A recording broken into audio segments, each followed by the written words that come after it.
अस्सलामुअलैकुम मेरी प्यारी सी यूट्यूब फैमिली, क्या हाल चाल है, कैसे हैं आप सब। आई होप कि मेरी यूट्यूब फैमिली बिल्कुल ठीक ठाक होगी, खैरियत से होगी। अल्हम्दुलिल्लाह मैं भी बिल्कुल ठीक ठाक हूँ। Welcome to my YouTube channel. आज का जो व्लॉग है ना वो मैं स्टार्ट करी हूँ मॉर्निंग से। और जी मैं आई हुई हूँ अपनी अम्मी के घर।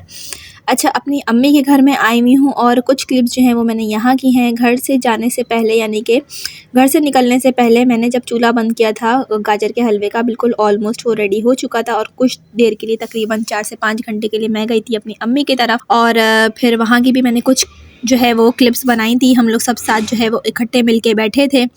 मेरी सारी बहनें जो हैं वो वहाँ मौजूद थी, भाई बहन हम सब लोगों ने जो है वो थोड़ा सा गपशप किया था और फिर मैं अपने घर वापस आ गई थी।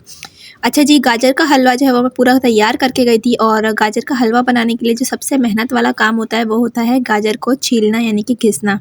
छीलने के बाद जब घिसते हैं ना गाजर को, बस यही सबसे ज़्यादा जो है वो मुश्किल काम लगता है। अदरवाइज़ सारे काम जो हैं वो बहुत आसान लगते हैं, बहुत आसानी के साथ हो जाते हैं, बहुत ज़्यादा मुश्किल भी नहीं लगती है।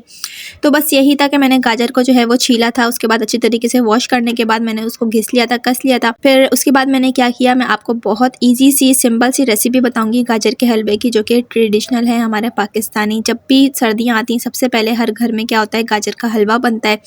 और बहुत ईजी है इसको बनाना, बहुत ही सिंपल सी रेसिपी, कोई इसमें झंझट नहीं, कोई ऐसा काम नहीं कि आपको अलग से कुछ करना हो। बस आपको क्या करना है, आपको क्या करना है, सिर्फ आपको गाजर को जो है घिस लेना है। इसमें आपको डालना है दूध, ठीक है। दूध डालने के बाद आप अपने हिसाब से जितना इसमें आप गाजर लेंगे उससे थोड़ा सा ऊपर आप जो है वो दूध रखिएगा। और दूध जो है वो पहले आप उबाल लीजिएगा, फिर इसके अंदर डालिएगा। फिर उसके बाद क्या होगा, जब दूध उबल जाएगा, यानी कि गाजर जो है वो उसके अंदर बिल्कुल गल जाएगी, पक जाएगी, तो फिर जैसे ही पानी खुश्क होने लगे तो फिर आपको उसके अंदर क्या करना है कि घी डालना है। और थोड़ी देर बाद आपको उसके अंदर चीनी डालनी है, ठीक है। और चीनी जो है वो आप तब डालिएगा जब अच्छी तरीके से उसकी भुनाई हो जाए। बहुत अच्छी तरीके से आपको उसकी भुनाई करनी है। और भुनाई के साथ साथ आपको क्या करना है, भुनाई होने के बाद आपको उसके अंदर चीनी शामिल करनी है। चीनी जो है हमेशा लास्ट में ही शामिल की जाती है, ठीक है। फिर उसके बाद क्या होगा, गाजर का जो हलवा है वो घी जो है अलग होने लगेगा, बिल्कुल भुना भुना सा होने लगेगा। तो उसके ऊपर आखिर में आपको क्या करना है कि कुटी हुई इलायची के जो दाने होते हैं, यानी कि इलायची के दानों को निकाल के कूट के आप रख लीजिएगा, वो उसके अंदर शामिल कर दीजिएगा। उससे क्या होगा, खुशबू बहुत अच्छी आएगी।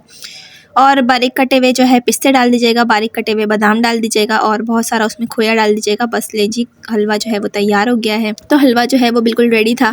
फिर उसके बाद मैंने क्या किया था, चूल्हा बंद करके फिर हम लोग जो है वो चले गए थे मेरी अम्मी की तरफ। और वहाँ पे सारी बहनें वगैरह आई हुई थी। बस मुझे थोड़ी सी थकान हो गई थी, क्योंकि जब गाजर का हलवा बना लो नहीं, ऐसी कोई भी काम कर लो, तो क्या होता है कि बहुत जो है वो थकान सी हो जाती है। ज़ाहिर सी बात है कि बहुत टाइम लगा मुझे गाजर का हलवा बनाने में। सबसे ज़्यादा तो इसका जो टाइम लगता है वो उसकी जो है घिसाई में लगता है।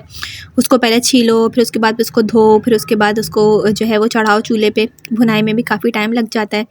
तो बस ये है, काफ़ी सारा जो है वो मैंने बना लिया था। तकरीबन 5 केजी के करीब मेरे पास गाजर थी और उसको घिसने में मुझे काफ़ी टाइम लग गया था।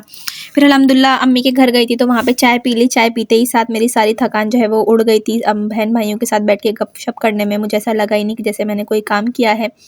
और बहुत अच्छा लगता है अपनी अम्मी के घर जाओ थोड़ी देर के लिए भी। बाकी सब जो है हम लोग इंतज़ार कर रहे थे कि जो है विंटर वेकेशन अल्हम्दुलिल्लाह बिल्कुल शुरू होने वाली है, ताकि बच्चों को भी थोड़ी सुकून मिले और माओ को भी थोड़ा सा सुकून मिले। शाम में जो है हमारे भाई कचौरी ले आए थे, काफ़ी सारी सी कचौरी, और उसके साथ जो है काफ़ी सारे जो रिफ़्रेशमेंट के आइटम्स होते हैं वो सब ले आए थे। हम सब लोगों ने मिलजुल के खा लिए थे। इसी तरह जो है वो शाम जो है हमारी गुजर गई थी अम्मी के घर में, हंसते मुस्कुराते बातें करते हुए। फिर हम सब लोग जो है वो अपने अपने घर की तरफ रवाना हो गए थे। बस मैं यही दुआ करती हूँ हर लड़की का मैका जो है वो आबाद रहे, सलामत रहे। और एक टिप मैं आप लोग को देना चाहूँगी कि वो ख़वातीन जो चाहती हैं कि हमारी मैके में इज़्ज़त रहे, हमारे जो है वो माँ बाप हमें ख़याल मतलब कि याद करें, और हमारे भाई बहन हमें याद करें, ख़ास करके भाई हमें याद रखें, तो उनको चाहिए अपने मैके में ना कभी भी दखल अंदाज़ी ना करें, ठीक है। उनके घर के मामलात में दखल अंदाज़ी ना करें। आप चाहें वहाँ पर हंसी खुशी सबसे बात करें, ना उनके मामलात में टांग अड़ाएं, ना उनको आप कोई मशवरा दें, ठीक है। आप जाएँ, बस अपना आप हंसी खुशी बैठ के वापस आ जाएँ। ज़रूरी नहीं है कि आप उनके घर के मामलात में बोलें कूदें, तो इससे क्या होगा, आपकी इज़्ज़त कम होगी और जो है आपको आपका जाना फिर किसी को अच्छा भी नहीं लगेगा, ख़ास करके आपकी भाभी को। तो आप कोशिश करें कि आप लोग जो है ये बात अपने गिरे से बांध लें कि घर के मामलात में ना दखल अंदाज़ी करना शादीशुदा बेटी का ख़ास तौर पे बिल्कुल भी अच्छा नहीं होता। इससे क्या होता है, लड़ाई झगड़े और फसाद होते हैं। तो आज का ब्लॉग जो है वो मैंने इतना ही बनाया था। होप आपको अच्छा लगा होगा, पसंद आया होगा, मेरी रेसिपी भी अच्छी लगी होगी। वीडियो अच्छी लगी हो तो प्लीज़ आप उसको लाइक ज़रूर कर दीजिएगा।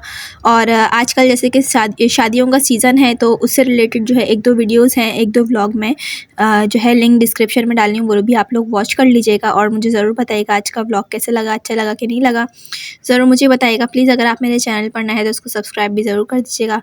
और मिलती हूँ मैं आपसे नेक्स्ट व्लॉग में, जब तक के लिए अल्लाह हाफ़िज़।